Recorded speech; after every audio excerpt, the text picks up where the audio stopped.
મધ્ય ગુજરાતની સૌથી મોટી સયાજી હોસ્પિટલમાં આરોગ્ય સચિવની મુલાકાત પૂર્વે હોસ્પિટલ તંત્ર હરકતમાં આવ્યું હતું.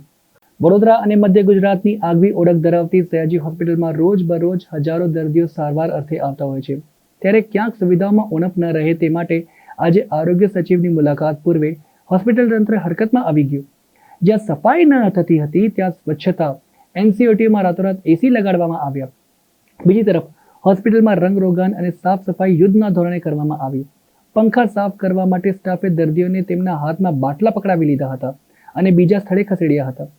રોજ હોસ્પિટલની બહાર ખાનગી હોસ્પિટલનો જમાવડો જોવા મળતો હતો, પરંતુ આરોગ્ય સચિવની મુલાકાતથી આજે ખાનગી હોસ્પિટલમાંથી એમ્બ્યુલન્સ જે આવતી હતી તે પણ ઓછી જોવા મળી રહી છે. હોસ્પિટલની મુલાકાત દરમિયાન આરોગ્ય સચિવે મીડિયા સમક્ષ બોલવાનો ઇનકાર કર્યો અને આ રૂટીન મુલાકાત છે તેવું કહી વાત નકારી હતી. મુલાકાત પૂર્વે જ સાફ સફાઈ કરી રહેલા કર્મચારીઓ દ્વારા દર્દીને એક સ્થળેથી બીજા સ્થળે ચાલુ સારવારે લઈ જતા દર્દીના હાથમાં બોટલ લઈને ફરતા નજરે પડ્યા હતા. આરોગ્ય સચિવ ધનંજય દ્વિવેદી મુલાકાતે પહોંચે તે પૂર્વે જ તંત્ર દ્વારા તડામાર તૈયારીઓ શરૂ કરી દેવામાં આવી હતી. હાલમાં સૂત્રો પાસેથી મળતી માહિતી અનુસાર એનસીઓટી આઈસીયુ સહિત હોસ્પિટલમાં ચાલી રહેલા રિનોવેશન અંતર્ગત મુલાકાત હોવાનું પ્રાથમિક માહિતી જાણવા મળી રહી છે.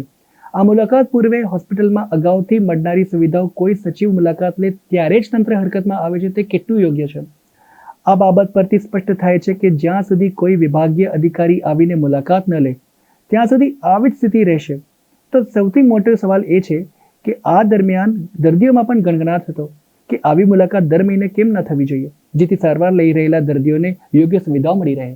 આજે એસએચજી હોસ્પિટલની મુલાકાત લીધી છે અને અહીંયાનું જે વ્યવસ્થાપન છે, અહીંયાના હોસ્પિટલની ફેસિલિટીઝ છે, એ ખાલી અભ્યાસ માટે હું આવ્યો છું ને અત્યારે એના વિશે હું કોઈ કમેન્ટ કરવા નથી માંગતો. નહીં, અત્યારે હું કોઈ કમેન્ટ કરવા માંગતો નથી.